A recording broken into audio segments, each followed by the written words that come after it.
It's time for the Butcher's Market OG Live. Not two Joes, not two Giglios, but we do have a certified Raleigh legend in the house today. Chip Patterson, CBS Sports, Broughton, Carolina, you name it. All of the bona fides required to be an Inside the Beltline legend. So appreciate you taking some time for me. Absolutely. Good to be back in Eford Studios. Happy to be a part of it because we went live last time, but it was not the patented live. It was the make Giglio's job as easy as possible live. And as we learned yesterday, when I am live, we're better. Right. The struggle with the technology can be real. Yes, we are here in beautiful Eford Studios, thanks to our friends at Empire Properties. Copiers-plus.com, our corporate champion of champions, and it is Thursday, so we are live thanks to the Butcher's Market. Go check them out at my personal headquarters over off Lake Boone. Get yourself a steak sandwich. Steak and cheese, the best steak and cheese in town. Get one, and then you can thank me later. Maybe you get one on the way to a hockey game because there's a hockey game tonight. Oh, man. I think. Oh, look at this with props. Let's go. I like it. He's got his Jarvie shirt on. There's a hockey game tonight, I think. In Washington, they're supposed to play hockey. But if you listen to the Capitals, potentially, it's not about hockey. It's about retribution and fighting. Let's rewind to last week when the Canes and Capitals played. Last Wednesday, Canes win 5-1. There were 8 total game misconducts in the third period of that game, including a fight between Jalen Chatfield and Connor McMichael. Now, in the immediate aftermath of that game, I got to look his name up. Caps coach Spencer Carberry. Oh, the young dude? Just mumbled his way through a press conference, didn't really say anything. Right. Okay, but apparently the next day, he was taking umbrage with how Chatfield threw down McMichael in the fight. Okay, I'm going to play the clip. Let's see what you people think of this incident. Listen, it's hockey. They fight. As long as you're not hitting them with a stick or your skate, I'm kind of like, all things kind of go. Okay, so let's just see. Let's share the clip. You guys can make the judgment for yourself. So this is at the end of the third period. This was already after they had some skirmishes previous to this. Tom Wilson, of course, being at the forefront of that, and Jankowski for the Hurricanes. But here's the clip. Team skating for a side, and now Chatfield gets involved. McMichael and Chatfield.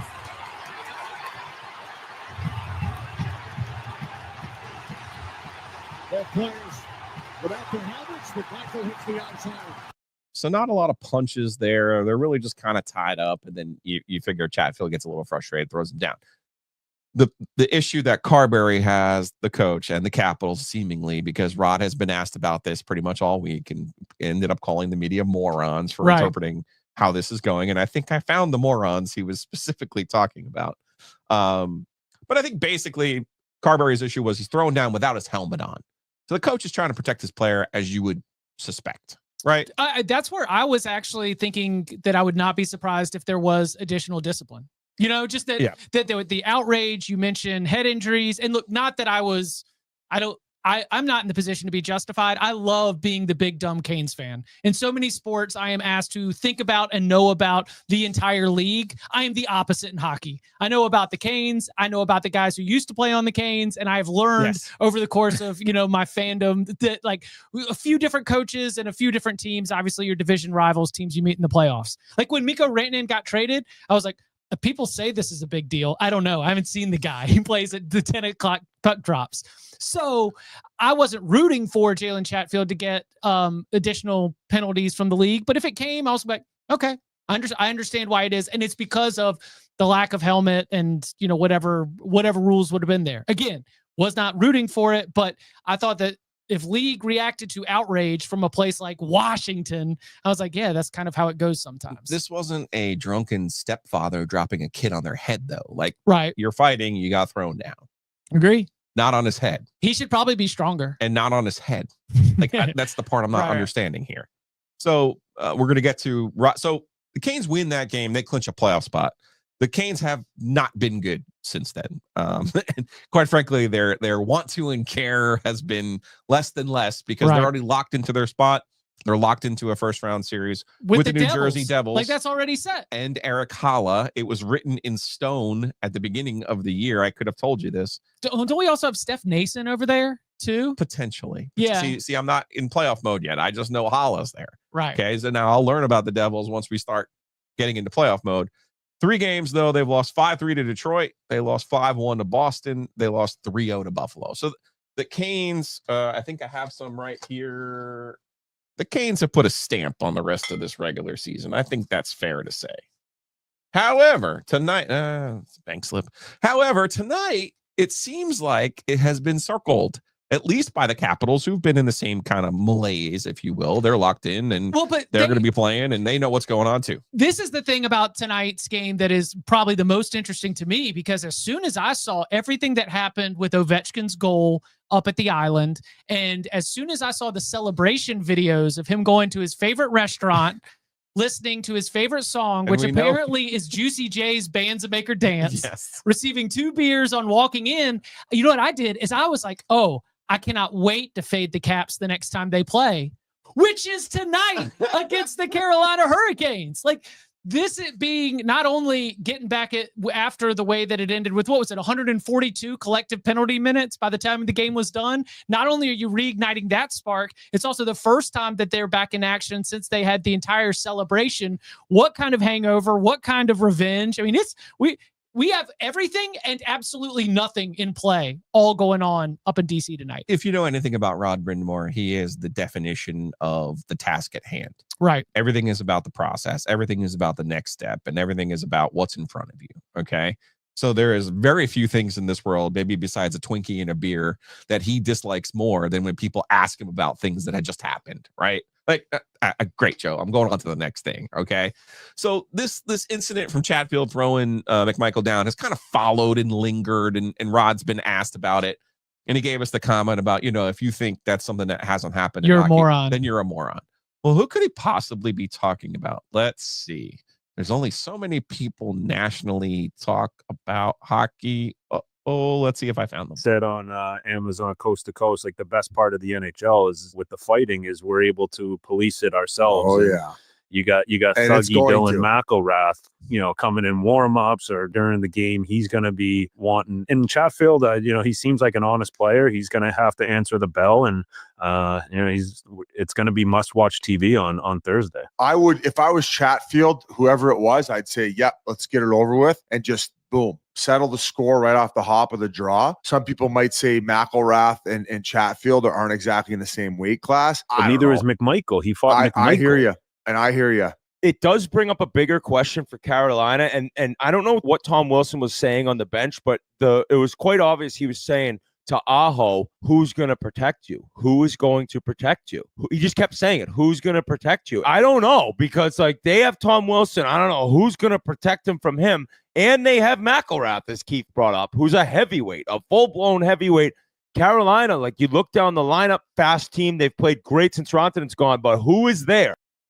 All right, Chip. Should the Canes be scared? Should our guy, Sebastian Aho, be frightened of Tom Wilson tonight in an otherwise meaningless hockey game? No, he should not. Okay. I don't think he should be scared. He does have to catch him. Like, you think about the apocalypse in the gym. Some people are lifting weights and some people are on a treadmill. We got a couple different ways to face the apocalypse. I think that for the Hurricanes, there is going to be so much packed into the building. I don't know how much of that is going to come from Washington as a team. I don't have a good sense for whether they are going to come out of this whole, what is it? He's sick. This is 4 days off, since they had the whole celebration and Ovechkin and in a loss, of course. I don't know if they're going to come in and automatically start bringing violence. I think that for the Carolina Hurricanes, to answer who's going to protect you, I don't know who the enforcer is on this team. Would you like to see this Kachuk style in the Four Nations face-off? Would you just like to see it from the jump? I would rather see it from the jump. Just take care of it right out. Yeah. Send them out and 100%. Come and get your whooping. Yeah, absolutely. Okay. Who is the enforcer? I'm not betting against Jalen Chatfield, by the way. Oh, to be against anybody. Why is he going to get thrown around? Right. So who do you think is the best enforcer on this team. They cut Brendan Lemieux, so they don't really have one. Right. I mean, are you just going to send Burns out because he's big? No, it's got to be Chatfield. Yeah, okay. I mean, only Gretzky and the other, soft goal scorers, watching my language here on an OG Live, didn't answer for their own sins, and they had their enforcers, McSorley and whatnot. No, you send them out. You want to tussle? You want to go? The famous words of Jesperi Kotkaniemi at the first game after the Four Nations face-off. You want to go? Let's go. All right. So, do you think what is the importance of the actual result tonight? No importance at all. Like not even you don't even care about seeing some life. Just a little bit of spark, a little bit of fight. And I'm not meaning fight violence, like fight just nope. Okay. Because going through the motions is fine. You got 5 games left. Right.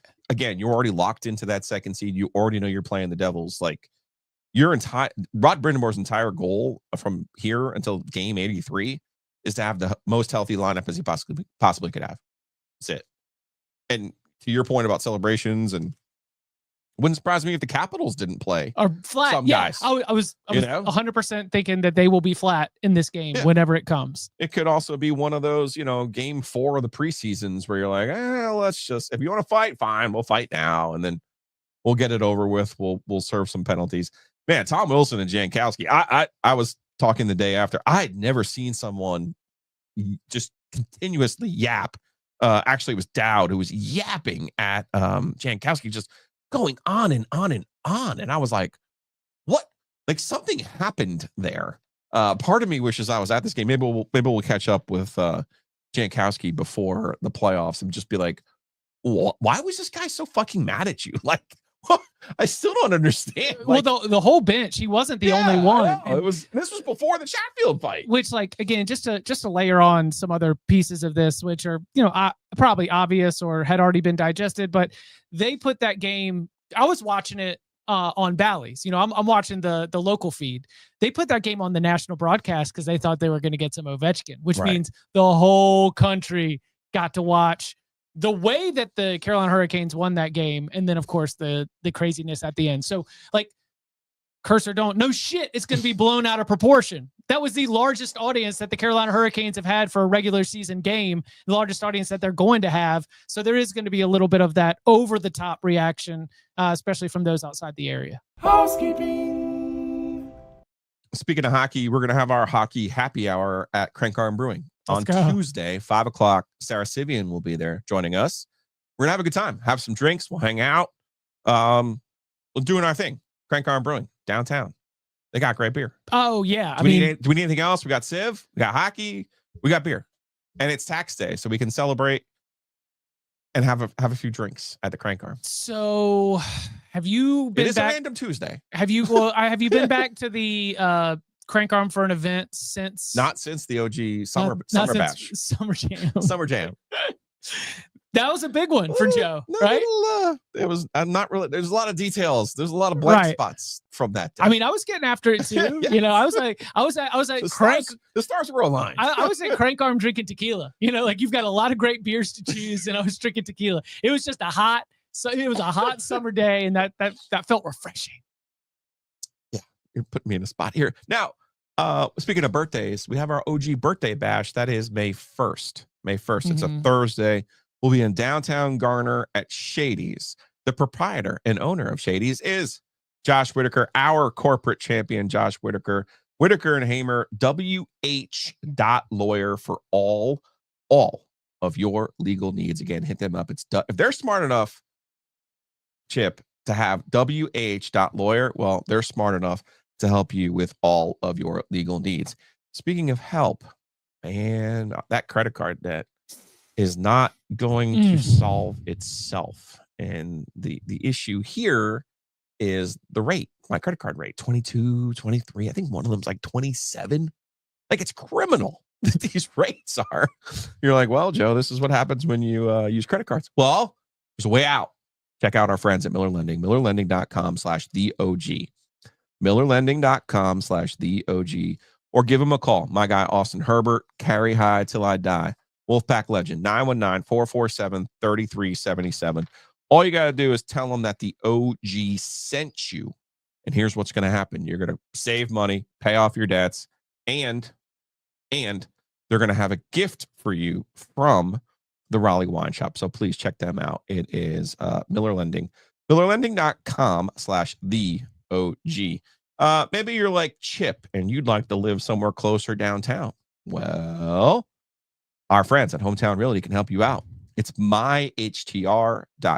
That's myhtr.com. Please go check them out for all real estate needs. Buy, sell with confidence. They got a mortgage calculator on there as well. Please don't try to do this on your own. And pretty please, for my sake and for the sake of saving yourself some money, don't ever take some nonsense guaranteed offer. That is not going to come home for you. So please check them out. It's myhtr.com.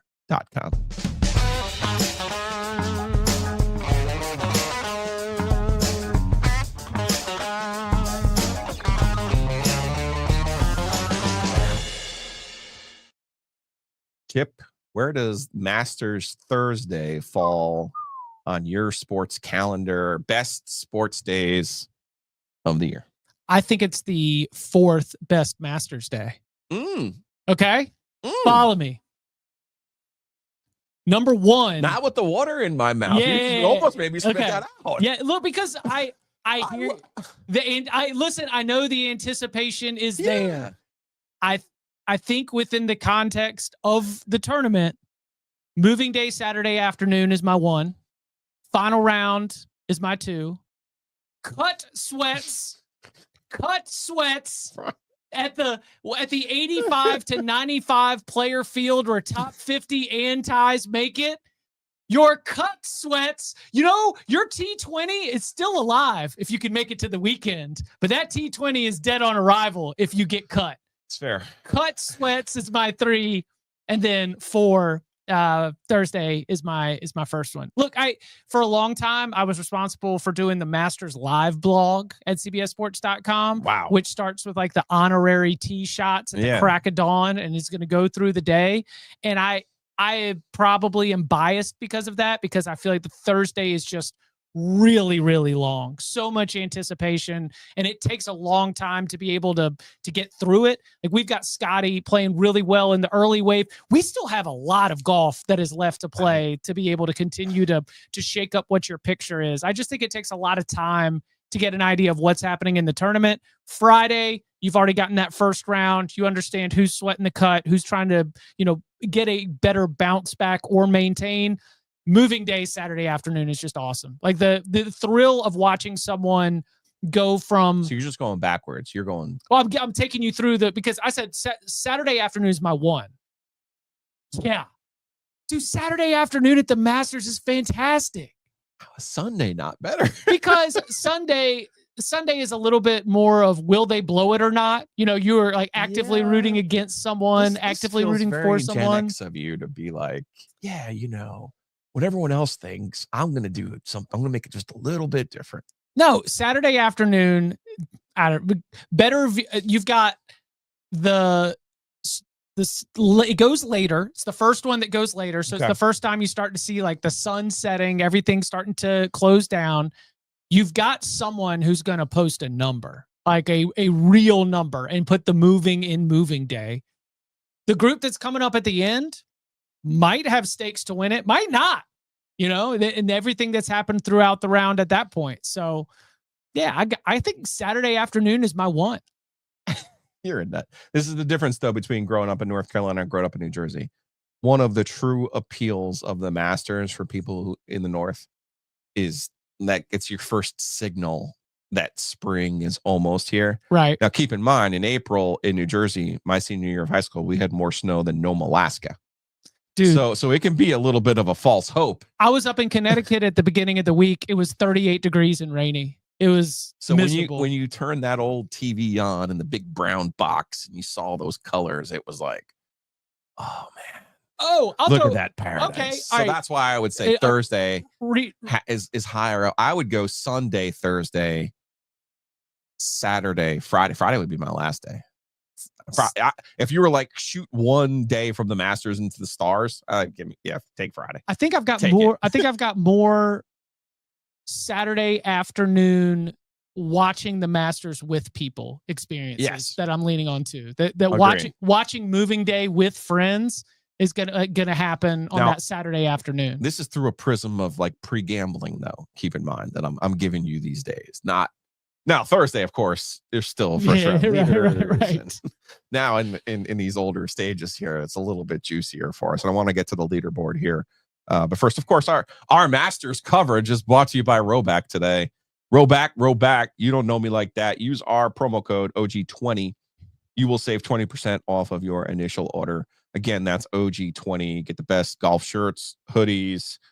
Joe got some pants last week. He's on fire. Go check them out, please. Roback, RHOback.com. Let's go leaderboard. One of my all-time favorites who piped me in the Open Championship last year. So I want nothing to do with him, but he is in the lead. Terrell Hatton, 4 under through 12 holes today. The Canadian, our guy Bennett Johnson, will be ecstatic. A Canadian is second, tied for second, 3 under. Morikawa and Scotty Scheffler with Justin Rose, also 1 shot back. Scheffler has not won this year. Okay. And I think some people forget that he put up one of the all-time great years in golf history last year. 19 starts and made the cut 16 times and was in the top 10 half of those, and won 7, was in the top 2 half of those, was in the top 10 I think 14 or 15 times. Like, he had a ridiculous year last year. So far this year, I think he has 2 top 10s. You know, obviously he hasn't won yet, but nothing worse than like 25th. Sure. You know, he has been around almost every time. My issue with him is he is a TPC specialist. He air quotes struggled in Phoenix and struggled at the Players. So I looked at it and I'm like, now of course we had the ravioli incident where he cut his hand making ravioli. Scotty, you made like $8 bazillion fucking dollars last year. Do you know how much it costs to go buy like even the greatest ravioli on the planet? I have an idea. Get in your fucking jet, fly to Italy, get somebody who looks like me to make you some ravioli, and then fly back. Okay, we don't need you out here cutting important tendons over ravioli. So you heard Rory like right off the bat when the news hit. He was stunned. Rory was like, he doesn't have a chef. I'm sorry. Us multiple major championship winners, we have chefs prepare all of these meals. Like forget even flying in the ravioli. You want the ravioli made in front of your eyes? You can. Okay. Or better yet, you want to roll it out? Yeah, that's good. Scotty, come on over. You roll it out. I'll cut it for you. Right? Like, holy smokes, he won more money playing golf than any human on the planet in the history of the planet last year. His caddy would have been what, 12th on the money list last year? Something ridiculous like that. For someone who's getting a lot of flowers right now as a golfer for one of his greatest strengths being restraint, he did not show much restraint there with his desire to make his own ravioli at Christmas. I say all of this because, of course, the gambling odds coming in on this were plus 450. And I'm sitting there thinking, I get it. He's got 2 top 10s and he hasn't won yet. But I was arguing yesterday, he shouldn't. It's okay to be the favorite. He's won 2 of the last 3 here. I get that. But plus 450 just seems like there's no value. But I know if the book made it any higher, if the odds are any longer, then they expose themselves and they lose. So it's a little bit of the, what does Joe like to say, the monkey's paw, where you can do all this other stuff and convince yourself of all these other picks. But if Scotty's on his A game, well, guess what? It doesn't matter. So let's get his live number right now. Okay. Because Data Golf's win percentage is at 19.8%. That would be implied odds of about plus 410, which means if you got plus 450, Joe, that's CLV. Well, no, it's down. I bet you it's lower right now. Just because of the market? Well, that, and he's 3 under. Right, but I'm saying that right now, his live win live win probability, his number's plus 250. Yeah, like it's ridiculous. Now might be the time to grab Rory because his number might have popped up to 4 digits. Yeah, he's at 6. Okay, so not yet. Not yet. You haven't had big movement on. You have not had big movement on the Colin number, and not something any crazy on the Rory number. Apparently, they should have just made 2 a par 4. I think every single player in the field has birdied the second hole a par 5 today. Even Mike Weir. Well, Mike Weir, Fred Couples, Bernard Langer. Every player under the age of 90. Yeah, right. Freddie turned in a 71 today. So hey, let's go. Yeah, I mean, listen, we're sitting here going through days of the week, right? Like, how many golf tournaments are we really breaking down by days of the week? The Masters is truly unlike an event and a sporting event, unlike any other. But there's certain things you're not allowed to say at the Masters. I'm not even going to go through their list because it is fairly ridiculous. Do you want it? No, I don't want their list. I want to give you now a more practical list. Are you ready? Okay. I found this clip today about these guys talking about golf lingo. If you are easily offended, you may not want to listen to this particular section of the program, but I thought it was hysterical. So here we go. What is a Lieutenant Dan? Doesn't quite have the legs. The stepsister. Probably shouldn't be up there, but it is. The Danny DeVito? Nasty little 4-footer. Yeah, super nasty. The Magic Johnson. Take your medicine and live another day. The Fidel Castro? It's when a putt falls just short of the hole and just needed another revolution. Old man pajamas. One ball's left out. The Princess Diana. Shouldn't have used the driver. What about the Grace Kelly? Should have used the driver. The condom shot. It worked, but it didn't feel good. The son-in-law. You were doubtful about it, but it turned out okay. The Hitler. 2 shots in a bunker. There's a couple more to go. You're doing well. The MH370. Looked good in the air, but then you couldn't find it. The pizza. More than 8 slices. And just to finish off, your suggestions, please. Did you have any favorites there? Some of the Castro just needed another revolution. Made me laugh a lot. Pajamas. And then like shouldn't have used the driver. Should have used the driver. You know, that's that back and forth was pretty solid. Oh man, as Omius likes to say, our social feed timelines aren't quite the same. Do you know whether it's pairings or twosomes at Augusta National? Oh, okay. Well, yeah, you can give me some things that I'm not allowed to say because I know you can't. Obviously, the obvious one, patrons. Correct. You can't say fan or crowd. Correct. I learned earlier this week you can't call it a driving range. Nope. It has to be a tournament practice area. Oh, area, not facility. This is from the editorial side. Okay. Yeah. And then I know it's not the rough. Correct. It's the first cut.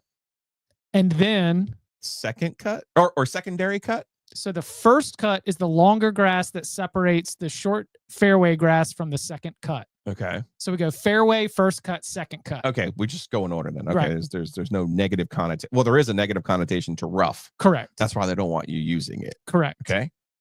Give me some more. Oh, I know another one. I know one more. more. All right. So I said, is it threesomes or groupings?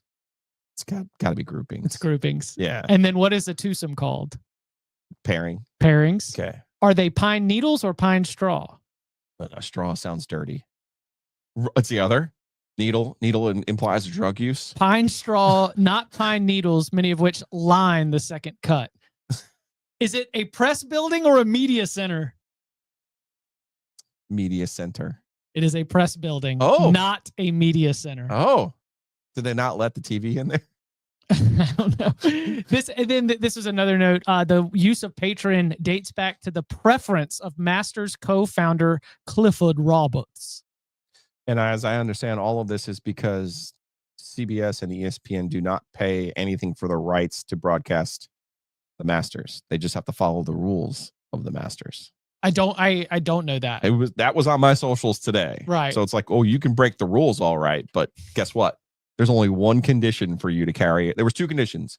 You have to use their verbiage. Right. And you're only allowed 4 minutes of commercials, either per hour or per half hour. I think it's per hour, which is kind of wild. Well, I'm old enough to remember when they had no commercials. Mm-hmm. That one year where they said, well, fine. The misogynist rules. Yeah. Yes, of course. Okay, fine. You want to boycott? That's okay. We're just going to put on the whole tournament. Let's see how people like it. Yeah, we'll do this ourselves. We don't need you. We don't need. What does your Masters card look like? You shared it yesterday? I didn't get a chance to listen to yesterday's show. I made one. 2 days back. Yeah, you're fine. I made one total bet showing tremendous restraint. Either that or I lost a bunch on March Madness. You choose. I made one bet. I took the big boy Bryson DeChambeau to win at 21-1. So hoping his fast start holds up. But again, everyone is playing well early on the course.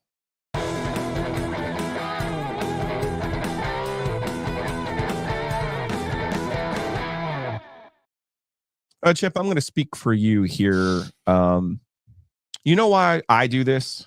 Because I'm not smart enough to do other stuff. Okay.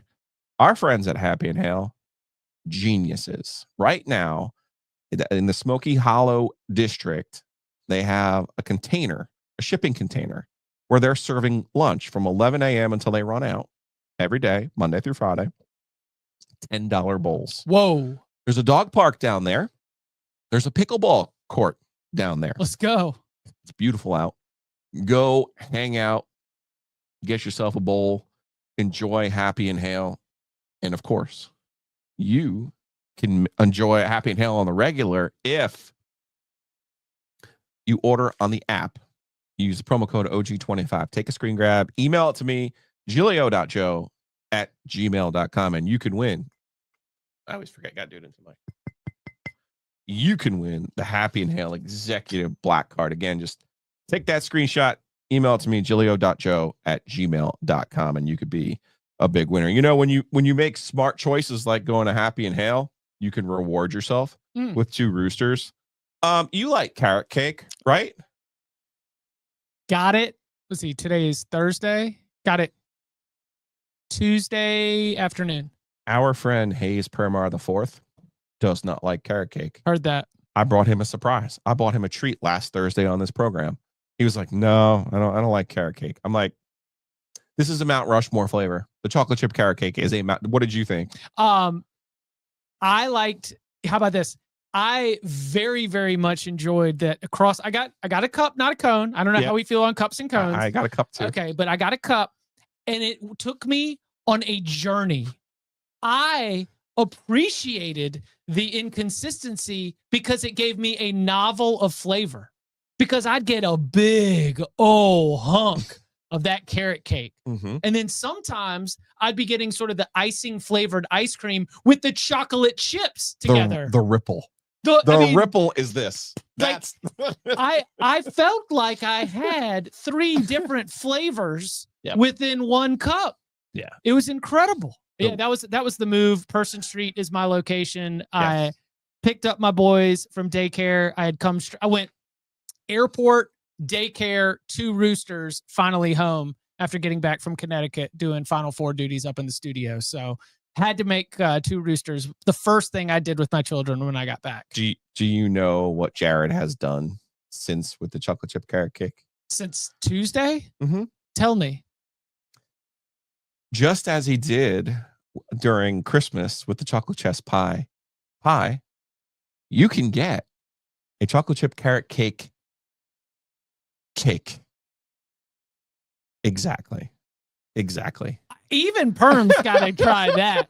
The king of the 2 roosters cake has to at least give that a try. The chocolate chip carrot cake. Jared, you are brilliant. You're absolutely brilliant. I don't know how you do it. I can't keep up. I can't. This is why I do what I do, because I can't keep up. Now, this is why we also go to Happy and Hale. Yes. And this is why you reward yourself. How about this? Reward your house. Mosquito treatments. Right now, in April, Hayes Lancaster, $29 for your first treatment. I know what you're saying. Joe, Hayes is the OG. I've been using Hayes for 2 years now. But if you tell them, you heard this, you heard it on the ad, you heard it on the OG, they'll give you that $29 rate for the mosquito treatment outside your house. So hit them up at bugsbite.com. If you want to spend any time outside your house, your window's shrinking. But I will say that our friends at Mosquito Authority and Pest Authority can help you extend that window by just a little bit. Just a little bit.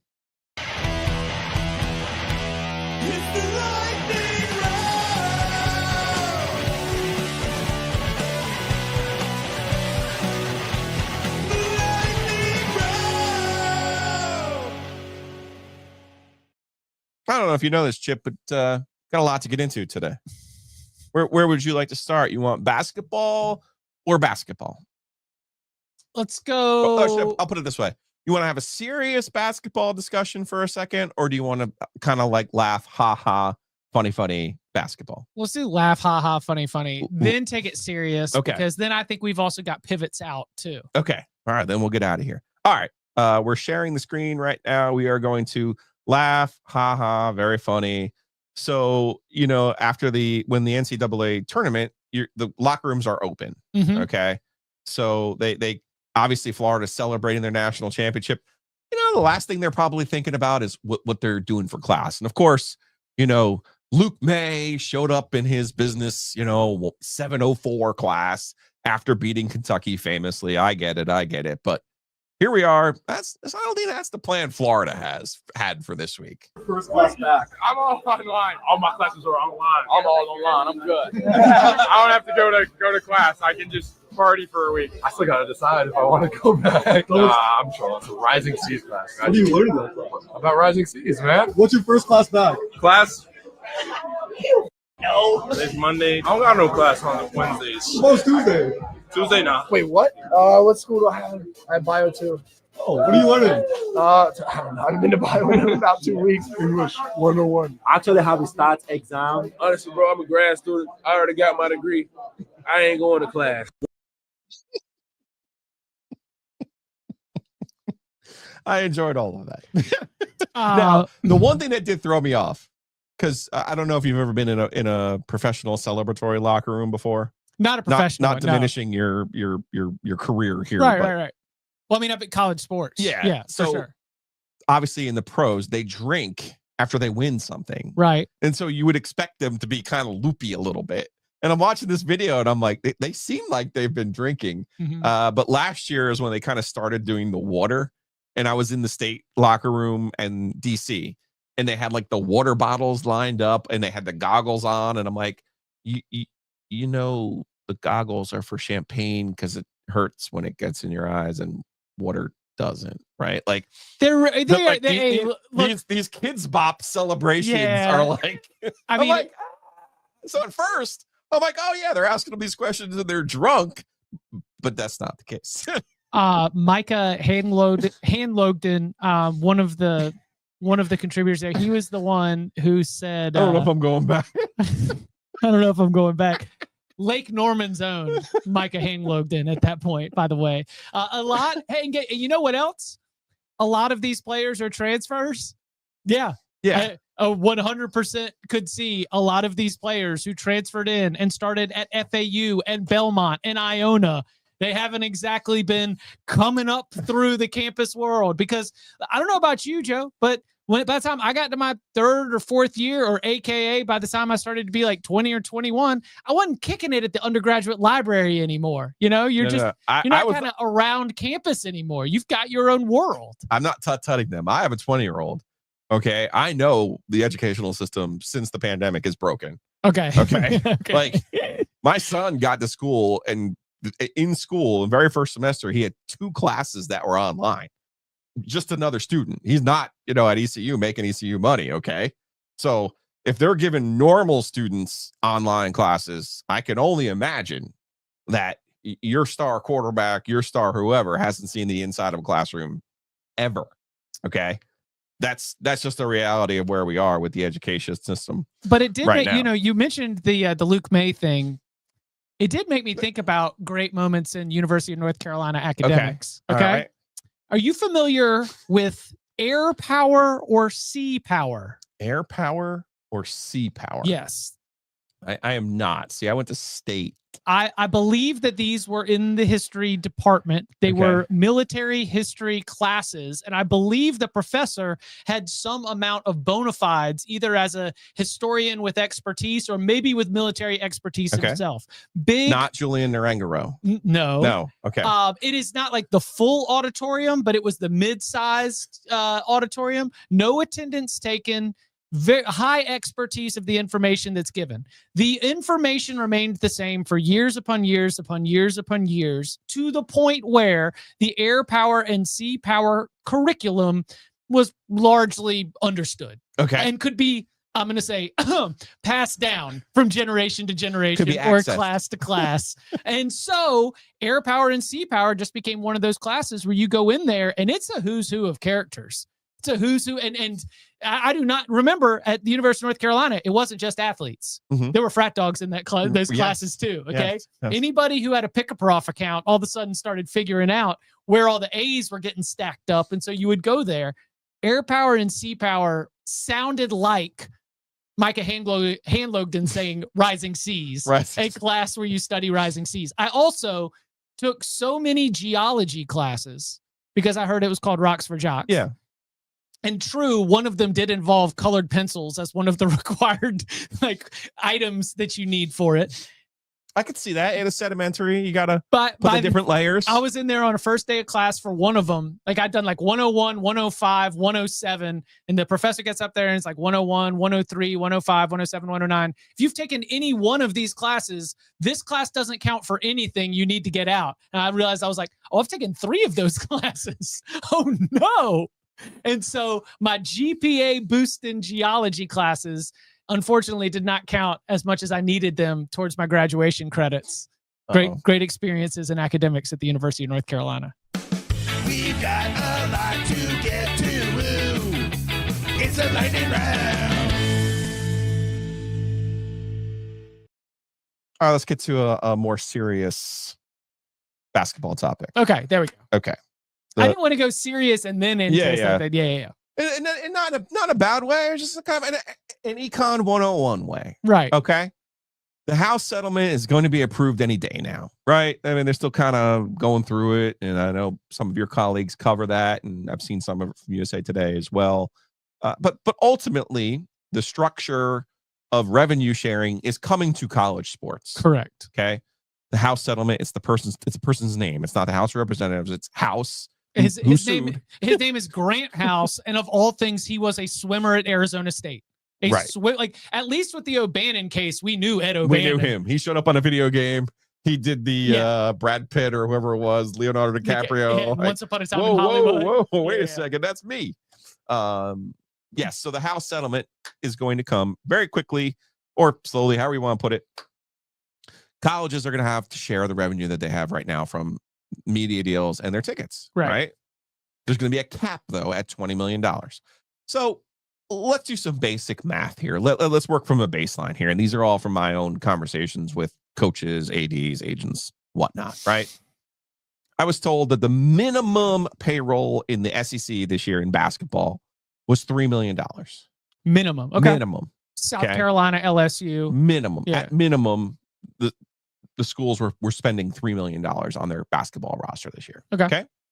Now, that's just NIL. That's not revenue sharing. So revenue sharing now means I don't need Chip Patterson, big Carolina grad, to open up the purse strings and scribble off a check and break something off for my star player or even my backup player or whatever. It means now all that money I made from the ACC network, I could share that. That money I made from the Smith Center urinals, I can sell that. I don't know if you do make money off urinals or not, but work with me. The schools are going to be allowed to share the revenue. So in schools that have football, the theory goes that they're going to put a lion's share of that revenue into football, right? You can go up to 20. We can all probably imagine a lot of SEC schools going to 18, 17, 18 in football. Right. Now, in basketball, I've been told that Commissioner Jim Phillips has told these schools, listen, I want you spending between $3 and $5 million at minimum next year because there's revenue sharing. It's legal. Now, Chip, how do you suppose you get to $3 to $5 million or 10 where Duke was this year? How do you suppose you get there? Do you think you get there by scrimping and saving and maybe paying one player $9 million and the others $1 million? No. Everybody's salary goes up. This is the equivalent of the salary cap in the NFL going up. Or that's what's happening. Like it's about to in the NHL. As the Hurricanes are getting ready to have a little bit of cap space as an asset. Absolutely. So the cap is going up. That means the players' salaries go up. So I'm so confused as to why people are seeing some of these numbers. Oh, the valuations and things like that. Not even, but like, again, it could be word of mouth. Like when people tell me, oh yeah, so-and-so signed for, like last year, basketball, Hunter Salas, $1 million. That surprised you? So that was the going rate for a good player. Andrew Carr at Kentucky, $1.2 million. Jonas Adu, why couldn't Carolina get him? I think he got like 1.8 from Arkansas. Like, what? To be the 7th or 8th best player, except for like a couple of games in March Madness. I can give you all the examples you want, but basically, if you were a good player, a frontline star player, $1 million was your starting point, right? Some of these other guys, between state's highest paid player last year, $400,000. That's kind of why they were in the situation that they were in, right? So here we go. And I know some people were like, Elliot Cadeau asked for $2 million. And it's like, and I don't know what Elliot Cadeau did or didn't ask for. But yeah, like the going rate for a starting point guard now went from $1 million last year to 2-3 plus. And here's my guy, Kent on Sports. I love this guy. He's local. We're going to have him on this program this summer. We're lined up to make this happen. But let me let him explain this to you. Texas Tech is paying a player $4 million to return next season. Here's why I don't think this is an overpayment. So it's JT Toppin. He's their best player. He won Big 12 Player of the Year as a sophomore. You see his stats here. Had such a good season that NBADraft.net had him projected as a late lottery pick. Now, before the NIL era, he's bounced into the league. But Texas Tech said, hold on, we'll give you a bag. Let's run it back. Where does his $4 million rank among NBA salaries? ESPN has ranked the salary of 481 NBA players. And JT Toppin would be right here, tied for 276 with Dwight Powell, $4 million a year. Meaning there's over 200 more NBA players that JT Toppin will make more money than next season. But notice this, Jared McCain, last year's 16th overall pick, makes $4.03 million. So if Toppin left Texas Tech to enter the draft and was drafted somewhere around 16th overall, he'd be right around that $4.1 million salary range. His value to play basketball next year is right around $4 million.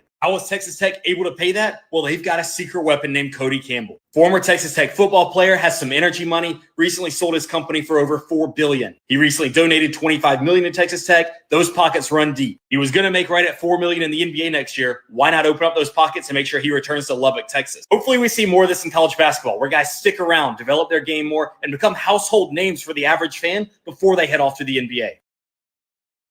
$4 million, star player. Yeah.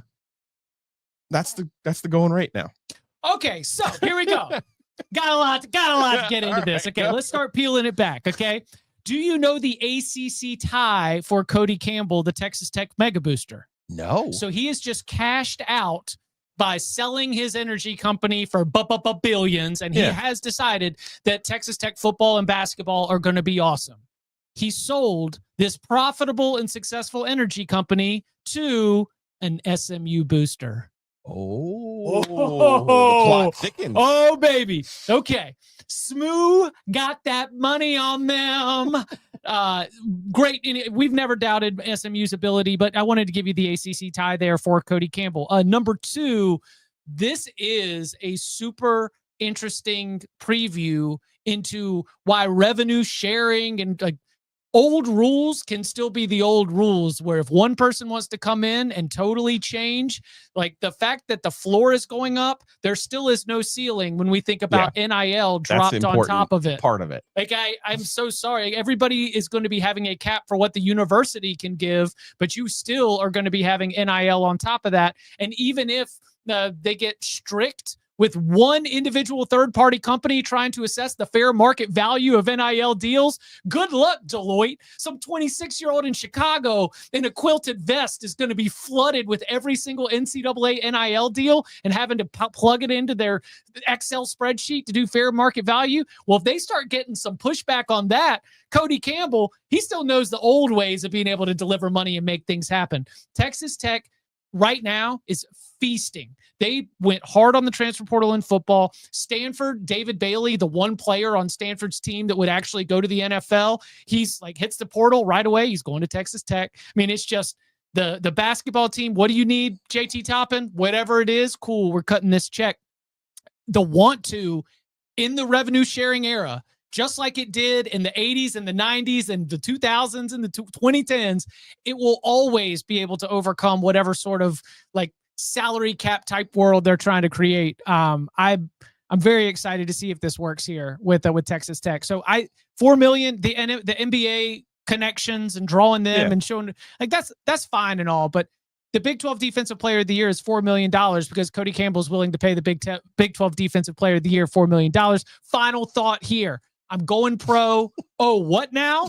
Is the Cam Ward story. That got him to Miami. Cam Ward declares for the NFL draft. Miami says, but what about, and to your point, what about $2 million? And Cam Ward amount and for quarterbacks right, now. Right. And so Cam Ward's like, oh, okay, that $2 million and living in South Florida sounds good. Now Carson Beck gets to go for $4 million. Now Bryce Underwood is signing a $10 million deal with Michigan. You know, like it is a lot. It's a lot, but it's not all the individual dollar amounts should not take any fan and sort of blow their brain too much. What they should be looking at is more of the big picture, which I love when you're able to give the reference points for the roster salaries, because that's the way that I looked at it. Everyone talked about Ohio State's $20 million roster this year. You know who loved those conversations? Texas, which had a $21 million roster. And it wasn't in the crosshairs for all these. Pay no attention to us. Yeah. I mean, look at that. I mean, the schools, you know who else was a little ticked off about that? Georgia, which doesn't have a $20 million roster, you know, and now they're starting to learn about not being able to get players to take the Georgia tax. So I'm more interested in the overall roster construction of the big picture. Individual player values, it's like homes, you know? Yeah. You're worth whatever someone's willing to pay you.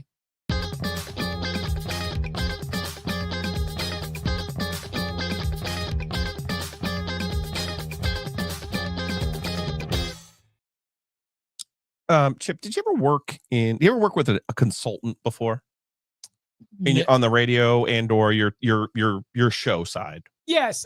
They're not a consult. There was a talent coach. Okay. Who CBS has either brought in or made available. And I've done calls with them after they've reviewed my footage, you know? Okay. Yeah. So when I went from newspaper to radio, there was a consultant that Brian Maloney would bring in to help us. Right. Okay. His name's Steve Reynolds. I like to call him the life coach. Life coach. I was thinking of show coach. I remember him from the overall OG cinematic universe. So yeah, the life coach though would one of his larger points was always do something different. Find the good stories that other people don't tell. Mm-hmm. Sir, have I got a story for you? Welcome to the program on the Automotive Group Hotline, Weston Speaks, Oak City Sports Cards. Right. Gentlemen, how we doing? I dig that Jarvie shirt. That's awesome, man. Hey, yeah, this was actually Breaking Tea ordered with the OG code. You can find access the link on their socials. So got to give it, got to shout out the show as I made the purchase of this sweet Jarvie tea. So Weston, welcome. That's Chip Patterson. You know me. I'm Joe Giglio. I want you to tell this story from the beginning because I think of you. You own a card shop in downtown. You do all kinds of work with card shows. I think you're like statewide now.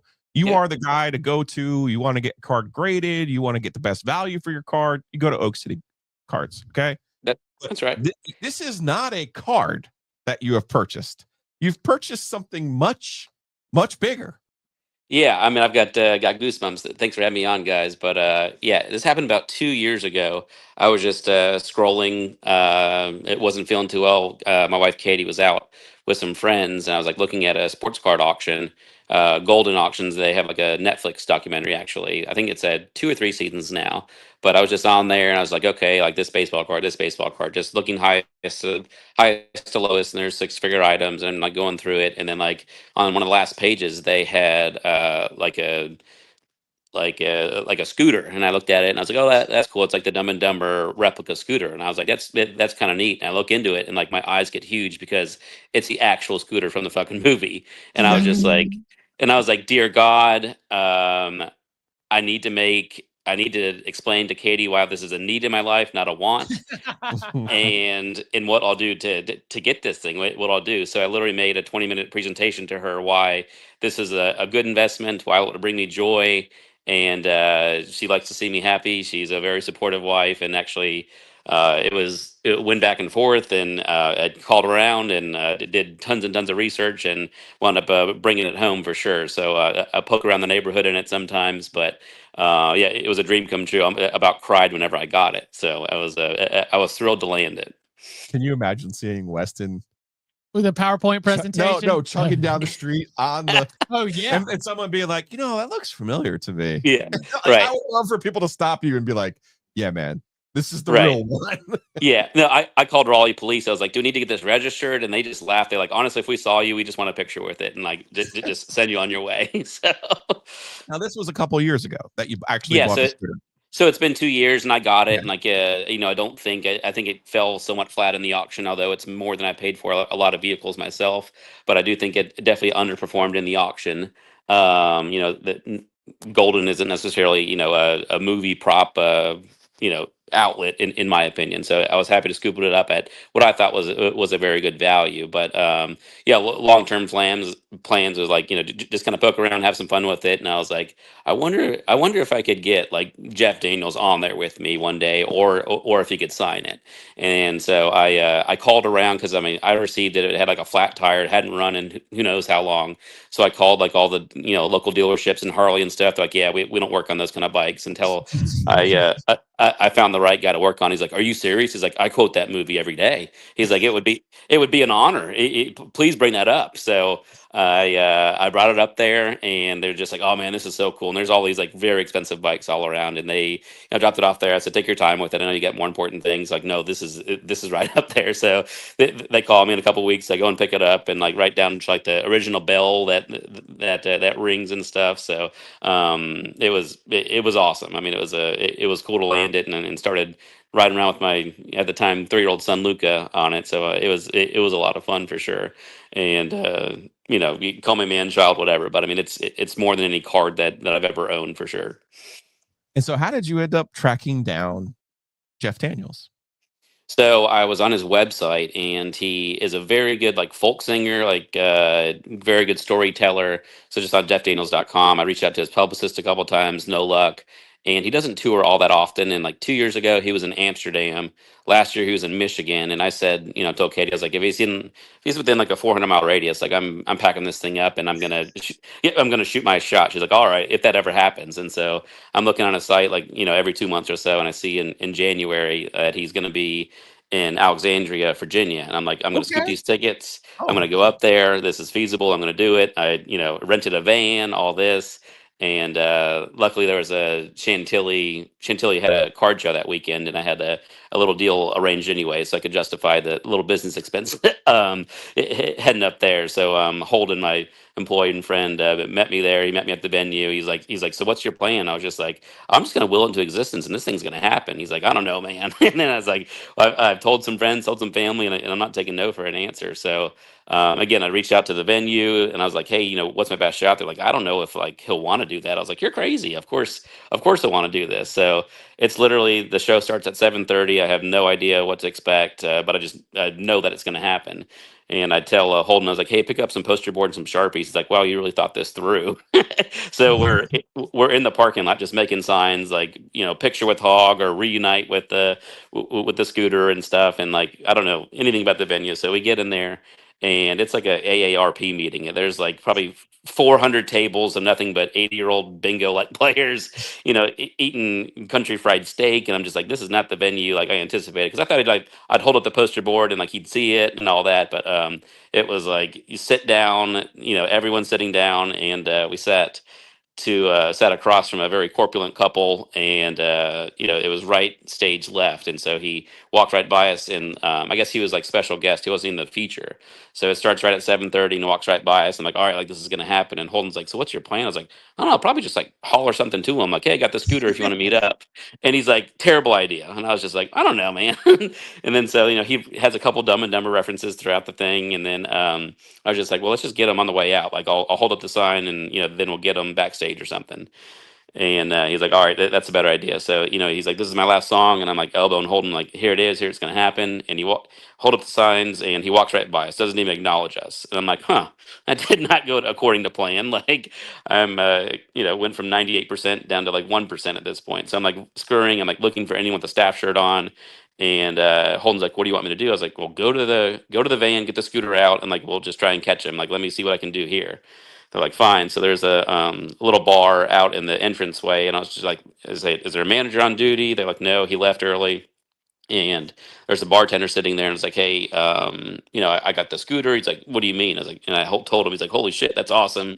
And then I was like, is there anyone like above you that I can talk to? Like, yeah, let me talk to my bar manager. So she comes out, and the sweetest woman, her name's Dawn. Just I could tell she's just a godsend. I was like, this is my chance. So I got to go through Dawn. So I'm holding this poster board, just like reunite with Scooter, and she's like, no way, it's the Scooter. Like, it's out in the car. Like, I said, I'll give you $100 bill. Just show the sign to Jeff or his people. She's like, all right, I'll be right back. And I'm talking to the bartender and just trying to get some positive vibes here. And he's like, I don't know, man. He's like, I don't think you have a chance in hell. And like looking back, he had the perfect opportunity to be like, you got about a 1 in a million chance. Not good. But he totally dropped the ball on that one. I was just like, man, you need positive vibes in your life. He's like, this is why they say never meet your heroes, because you'll be disappointed. And I'm just like, I did not drive 5 hours here, to be told no. I was just like, this has to happen. And then so, a few minutes goes by, and Holden's like, any word? Like, people are like looking at the scooter in the parking lot. And I'm like, no, dude, just hang out. And then all of a sudden, this security guy comes out. He comes like running out of the back. He's like, where's the guy? And I was like, I think I'm who you're looking for. He's like, yeah. He's like, you got the scooter? I was like, yeah. He's like, that's awesome. He's like, follow me. And like, we're like sprinting through. He's like, he has a fight to catch like real soon, but he has a couple minutes for you. So we were like, run out to the parking lot. I'm hollering at Holden. I was like, let's go, Holden, let's go. And Holden's like wheeling the scooter behind us. We're on a golf cart at this point, going around the venue, like behind this alley. And like we pull up, and then I'm like just sitting there. I'm just like shaking. I'm so excited because just roller coaster of emotions. 98% to not going to happen. To this shit's going to happen. And so Jeff comes around the corner, and like I have a video I'll share with you also, but my heart was just throbbing. And I was like, oh, Jeff, like it's an honor, sir. Like, and then he's like, it's close. I'm like, what are you talking about? It's close. Like, this is the scooter. He's like, how do you know? And I was like, well, I got it at an auction a couple years ago, and I, shared the same story about this is a need, not a want. And he's like, no way. He's like, I was like, it has the paperwork from the Fairley brothers, all this. And then he's like, all right. He's like, where do you want me to sign it? I was like, well, I was really hoping you could like sit on it with me. And he's like, huh? And I was like, man, I won't be weird about it. He's like, all right, hop on.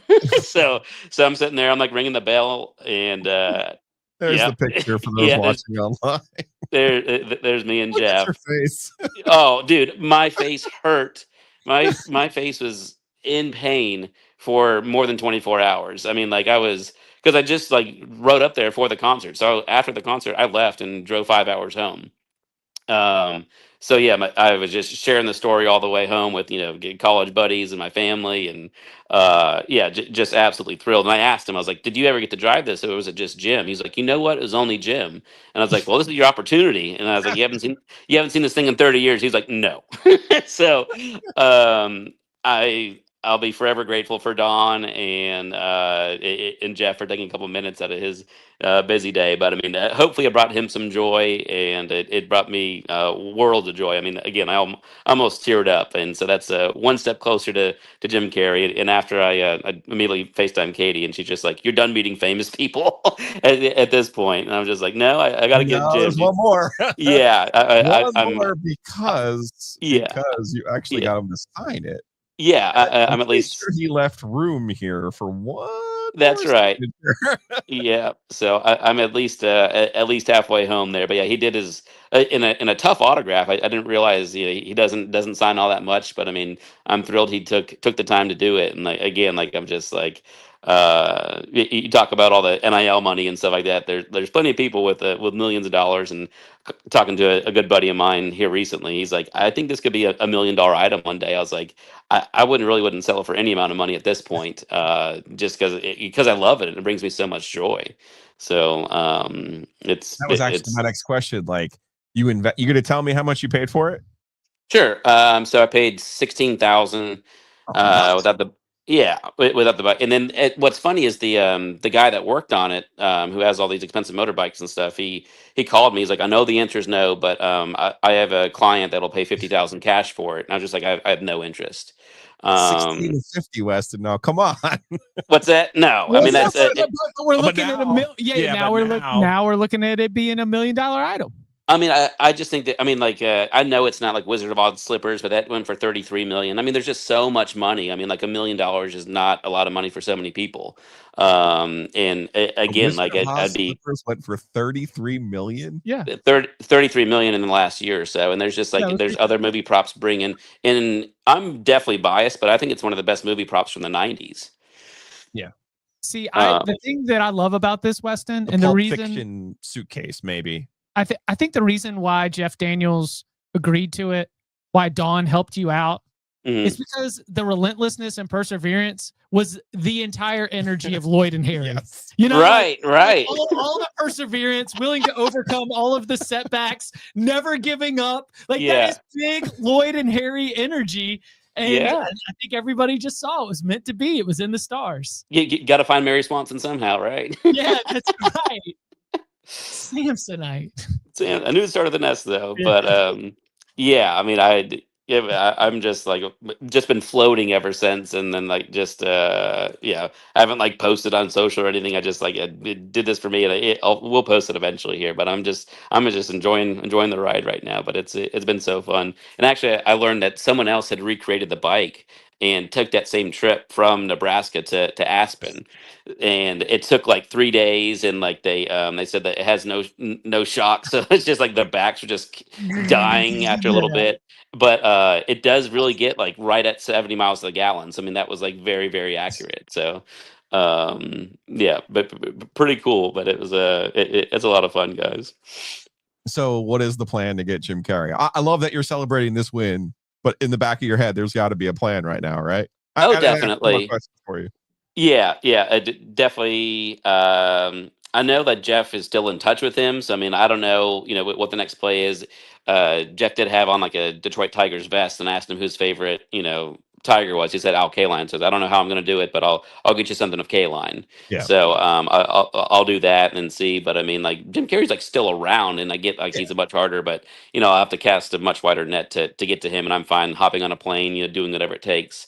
I get that he's a little bit more of a hermit and stuff, and he's not performing or doing any of that. But I mean, open to suggestions. But I mean, I think it's went from a 2% chance to a 30% chance of this thing happening in the next 2 years or so.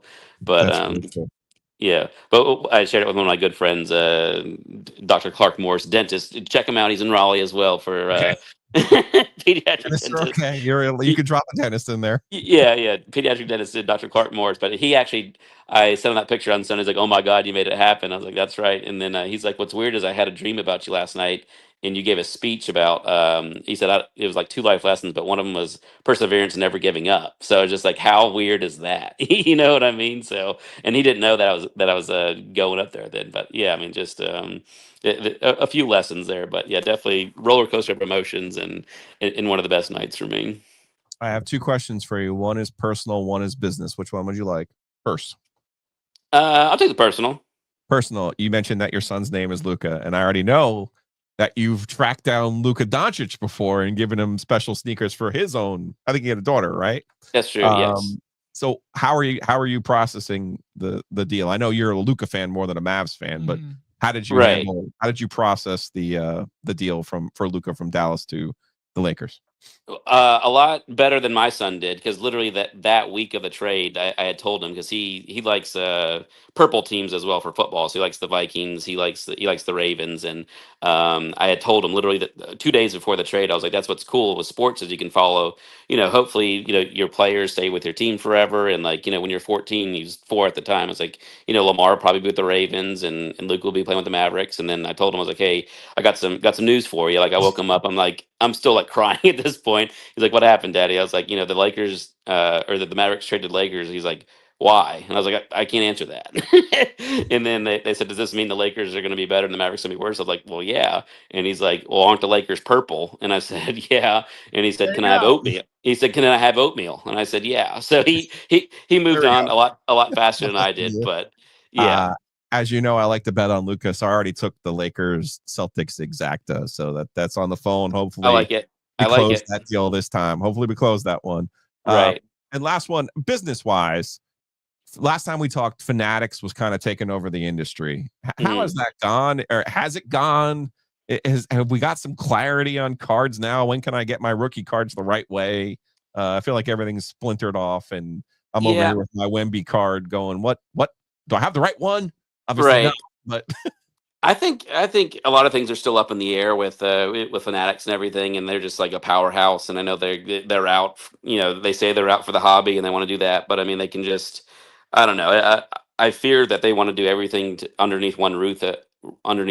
As far as, you know, opening cards, grading cards, having a marketplace for cards. Like, I don't know if they really want like card shops taking like some of their inventory. Like that, we need them more than they need us type thing. So I'm always looking to pivot. Maybe I'm pivoting into movie props. Who knows here? But yeah, I mean, I think just always trying to stay, you know, ahead of the curve a little bit. That I'm glad that we have the show side of business and stuff like that. But I mean, I know more and more card shops are popping up, but it's just the demand's there. There's a lot of passionate people in the hobby just left over from COVID. So I think that's a positive. But I think we'll see how things that shake out here. I mean, they're a $20 billion apparel company that, you know, likes their bottom line. They do that. So I mean, I don't think.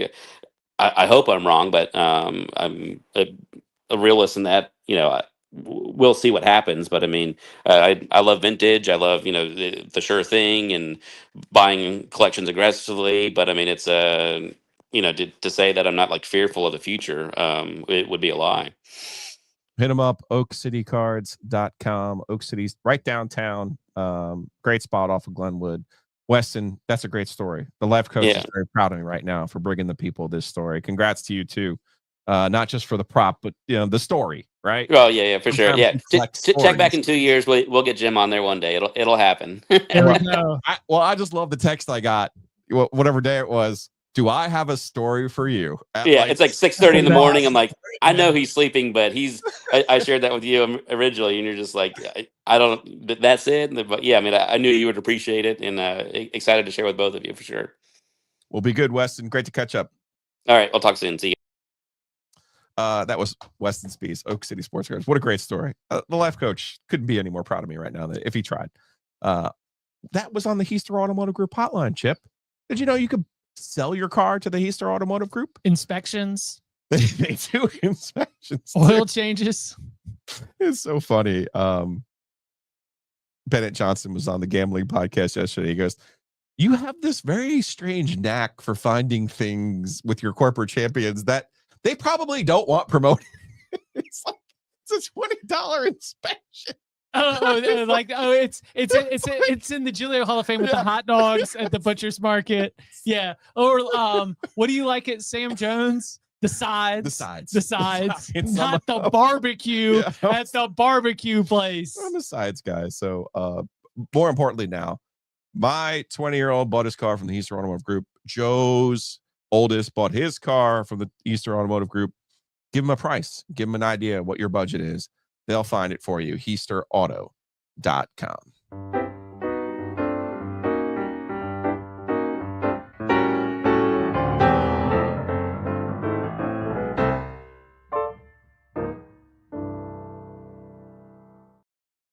All right, I hear the podcast calling.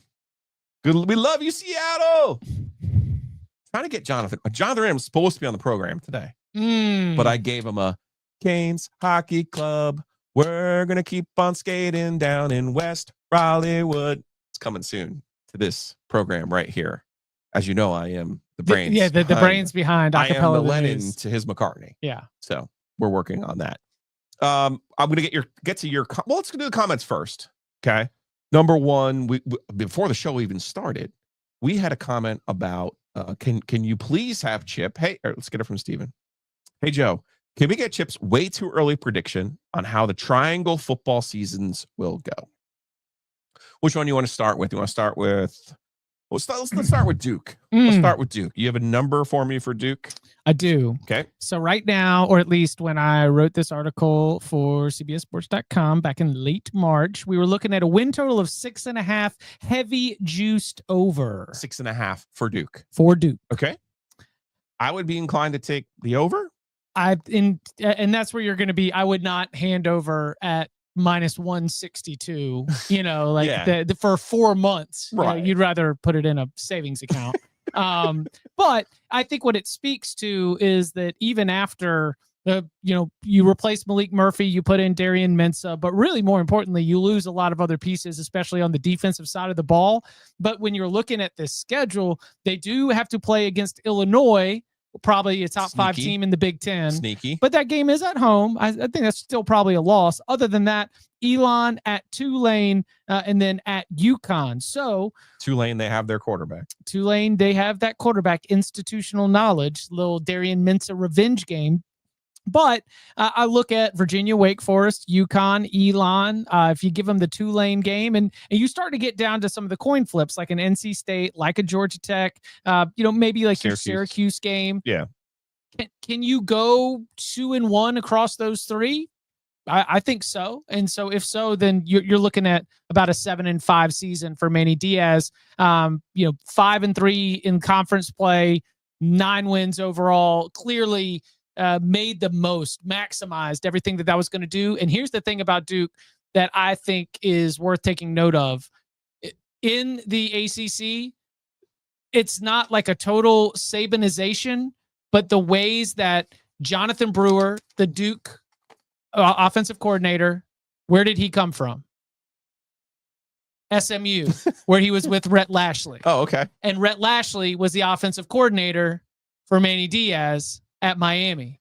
And you've kind of got this incubator that all these different coaches, they all kind of know each other, but more importantly, they're all good. They're all getting results. Duke being a 9-win team, Manny Diaz's first year, SMU making the college football playoff in the ACC championship game. I think that we have a good coaching staff in Durham. I think you've got clearly a financial commitment, even on the football side, to be able to be competitive and field competitive teams. I think that gives you a good chance to be able to win enough of these toss-ups. I've got them going over the 6.5. Okay. I didn't have to look up I had to look up Duke's schedule. I don't have to look up the Tar Heels schedule. Speaking of auction items, one day, the day that Belichick was hired, I had to write it down because I'm like, buddy, their schedule is the biggest joke in the history of college football. And there it is, written down for all to see. They play 3 total games. They play Clemp. Mm-hmm. Which is at home. They play Duke. This is Carolina at home, and they play State.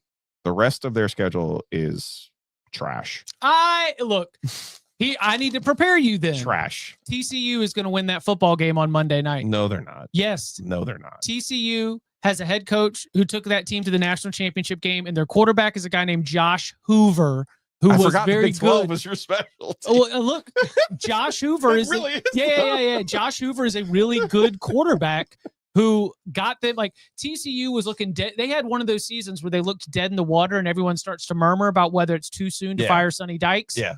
Hoover clicks, the offense clicks. They finish with 9 wins at the end of the season. Okay. They bring back a lot. They're looking for a big step forward. That is a TCU team that is not going to get punked. That's not we lost to Colorado and just launched Dion's career. No. This is TCU.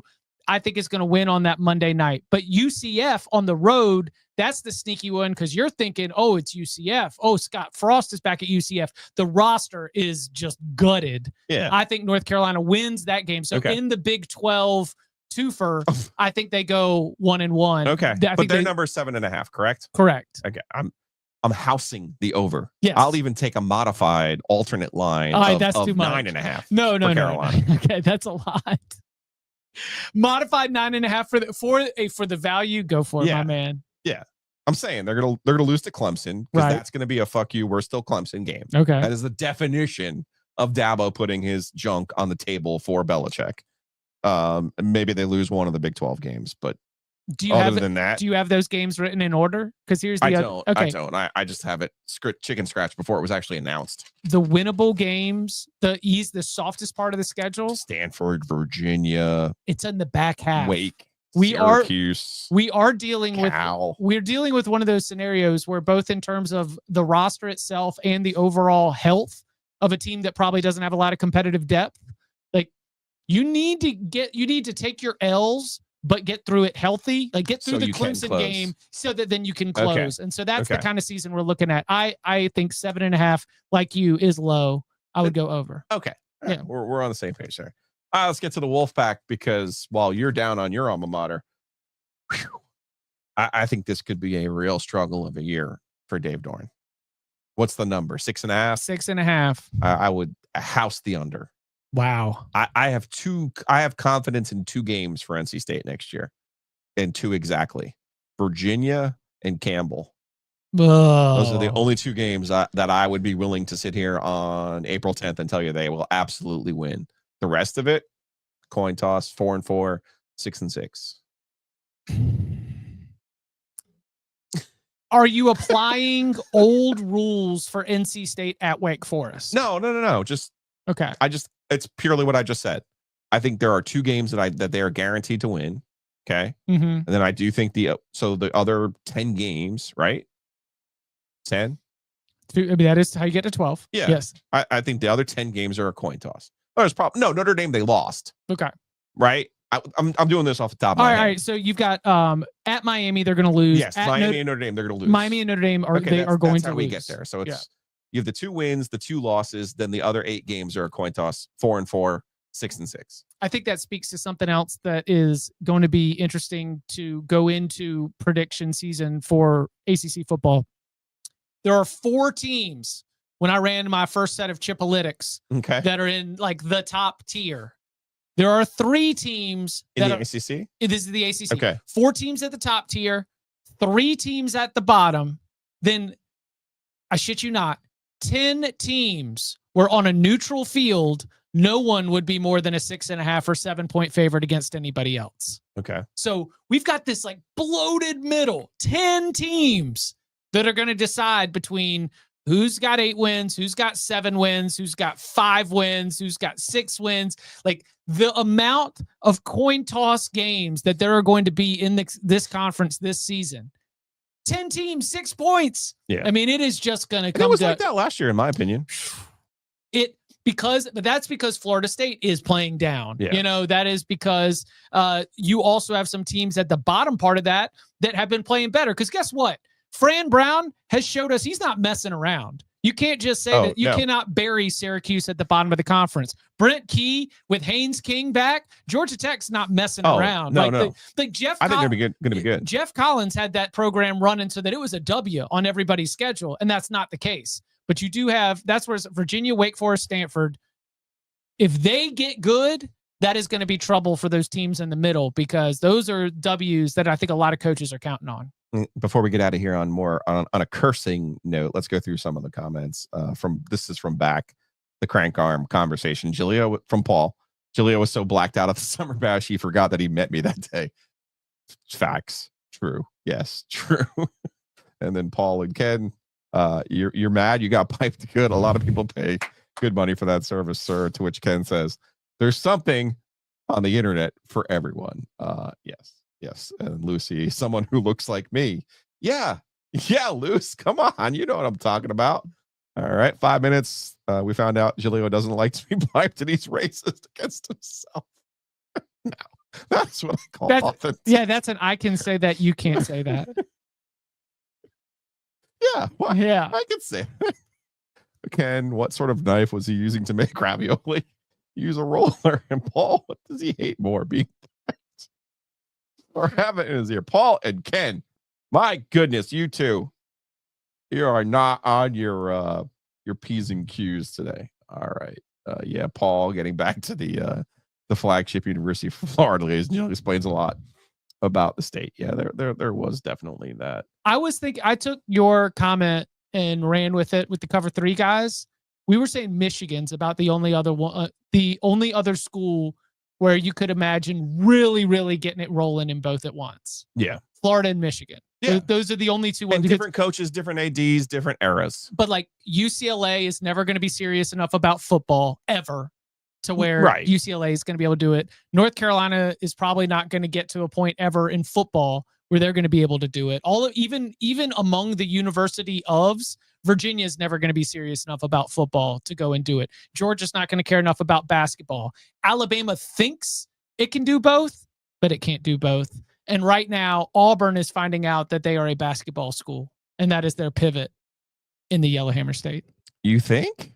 I mean, well, Alabama's about to lose Nate Oates next year to Carolina. I called that shot last year during the college basketball season. I already have that clip saved for when he comes to Chapel Hill. So don't worry about that. Okay. So Alabama, that train's going to be over soon. Do you subscribe to my theory that the SEC itself is about to have a shift because of that house money going to be so hyper focused on football that they're going to rely then on NIL for basketball? Like even Mississippi State and Ole Miss are going to be like, what are we trying to do here? Yeah. Let me go get a quarterback. Let me go get a defensive end. Let me get a receiver. We need more of those. I think that the SEC won't have its shift until they pivot out, like until we lose Rick Barnes, Bruce Pearl, like until they're going to have to replace, if they lose a Nate Oates, who are you hiring to replace him? Because Texas A&M hiring Bucky McMillan was a white flag. Texas A&M had a chance when they were replacing Buzz Williams to put their big set on the table and say, we're going to go spend, and we're going to go get ourselves a real ball coach, take from a sitting power conference. The fact that Fred Hoiberg was saying no thanks, and they went and hired Samford's coach, who granted is Mr. Buckyball. And look at our offensive efficiency and everything. But that is Texas A&M saying, no, we'd rather be the plucky underdog. We'd rather sign up to our ceiling, be an 8 seed that no one wants to play. And that was Texas A&M deciding that we are committing our resources to football and we talked about this, baseball. They would rather have their football and baseball program. A&M, Tennessee, LSU, Arkansas, Mississippi State, Ole Miss. These are all teams who won a national championship, by the way, in the last 10 years. Like, no, I do believe that to be the plan, though. The revenue share heavy towards football, then you can hit up your Texas Tech booster or your whoever booster to sprinkle in baseball. That's why I think basketball might just get left by the wayside. Well, they've got to look. The problem, and by the way, this is me crying for the SEC. Well, darn! It's not a zero-sum game because you know who is going to be spending? The Big 12. Big 12 and the Big East. I think the Big East stands to be the biggest winner of all of this. Right. Like, I randomly get people who are like, oh, State didn't get this recruit he's from Raleigh, Silas Demery. He's from Raleigh. It's like his 20th year in college, by the way. He signed with UConn. This is my shocked face. Like, we lost a recruit to UConn. You lost a recruit to a Big East team? Oh, it's really weird. Oh, that's bizarre. Paul, I am not, whatever you think I'm doing about Carolina, you're right. They do typically lose to Virginia and Georgia Tech. But let me go back to my original premise about Belichick. Your days of losing football games as a double-digit favorite and your days of losing football games because of your football coach are over as long as Bill Belichick is on the sideline. That, I promise you, there will be no dipshit losses this year for Carolina as long as Bill Belichick is the football coach. It could be what Chip says. TCU's got a team and they're running hot. They're going to be disrespected. People are going to bring up the Deion loss from 2 years ago and how that really sent them in a shit spiral. But I promise you one thing, Carolina will not lose football games to teams they are not supposed to lose to in 2025. I will promise you that. Have you watched any of the mic'd up stuff? Of course. It's good. I'm chewing it up. I'm so good. I'm like, get me the popcorn. Are you kidding? He's such. Run this route. Turn your body this way. And it's like, everything is like rocket surgery. Everything, you know. And what do we do first? We do the seam, we do the out, and then the in cut. Yeah. And you know me, my ultimate premise, even before Belichick ever got here, was people love to tell Belichick how smart he is. He's like, no, he's smart, but everyone else is really fucking dumb. Right. Okay. Like, here's Dave Doran. Like, well, let me call timeout with 9 minutes left in the third quarter because I'm not going to need those timeouts later. It's 3rd and 1. Let me run the same short yardage play I've run for the entirety of my tenure in Raleigh. They'll never figure it out. Is it a stretch? They'll never figure it out. It's 4th and 1. you know what? We need to dial up the same play that we ran on 3rd and 1. Like, come on. So I've always said that about Belichick. It was always like this complete non sequitur. I'd be on the radio talking about how Belichick is not actually that smart. It's just that everyone else is so dumb. But yeah, man, I got all kinds of faith in Belichick. I'm not giving you whatever whammy. I don't think of Carolina that way. I promise you. That's not how I think of Carolina. Duke, yes. Duke, yes. Yeah, and yeah, we don't know who their quarterback's going to be. I get you. I'm starting to understand. I'm starting to lean towards Bryce Baker. That the freshman continues just like year one. The one guy they showed him in the clip with. Yeah. He was talking one-on-one with him. Right. Then he goes to talk to Max Johnson, the other guy, and that's just like repeating. But who do you think is in charge of these clips, by the way? Is it Jordan? I don't know. Because you got to be careful with these clips. Yeah. You do. I know. Remember, I famously moved the gambling line by 3 points for NC State at Virginia when they posted a social media picture back in the early days of Twitter. And CJ Leslie was not on the court.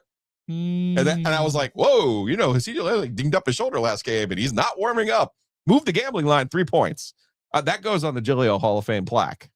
Along with, so you got to be careful with these things. Along with breaking the Will Wade hire and not getting credit from Ovius for being able to provide NIL information. That goes on Ovius's plaque for sure. Did not give Joe Giglio credit. Do you swear on the cover 3? We'll not as aggressively as I do, obviously. Not as aggressively, but especially if you were to say like, I mean, it's just that was just a shitty effort. Yeah, like that's okay. That's okay. Yeah. Okay. Yeah, you don't go full motherfucker like I do. No. And all these other things. Okay. So we got a 1-star review, and Ovius was like mad at me before he left for Dayton because he's like, we got a 1-star review because of you, and I was like, and he kind of brought it up like, haha, but I could tell he was mad about it. And I'm like, he's like, well, maybe we should like, not curse as much. And I'm like, no, fuck you. Like if that's part of the show. Okay.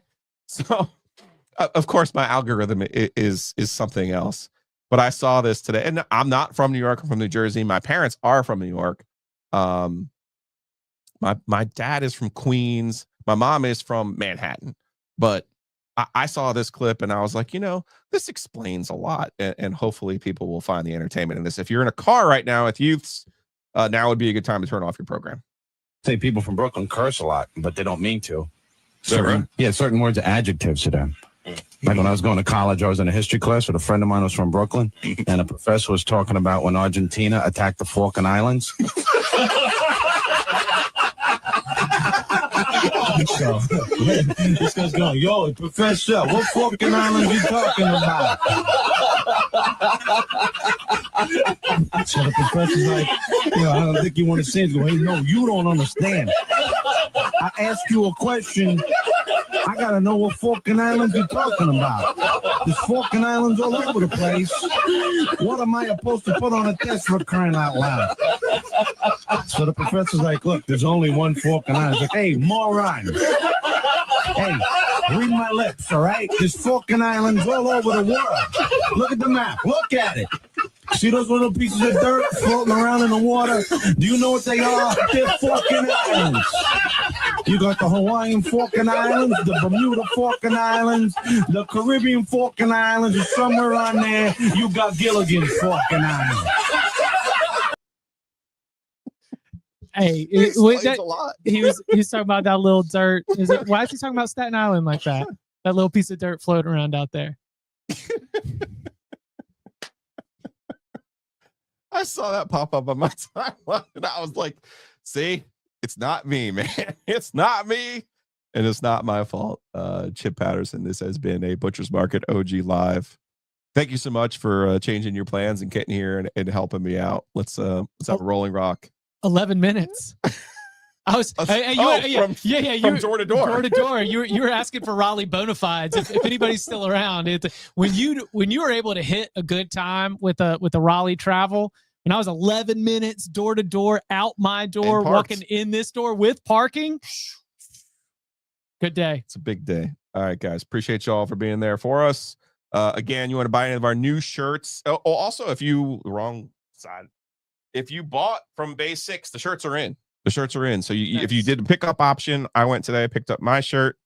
I see it. Yeah. They're nice. This is the pocket tee, the premium pocket tee that was marked down from $83 to $35. Those shirts are in. Get our new shirts, the OG Golf Classic ones on Breaking Tee in the link below. And leave us a 5-star review to offset the 1-star review, just to make Ovius not so mad at me when he gets back from Dayton. We will be here tomorrow for the mailbag. Ovius will be checking in from the Great Percussion Competition of 25 from Dayton. So sorry about last week. I can't handle all those calls. But this week, the mailbag will be back. We'll be back tomorrow right here on your favorite YouTube channel.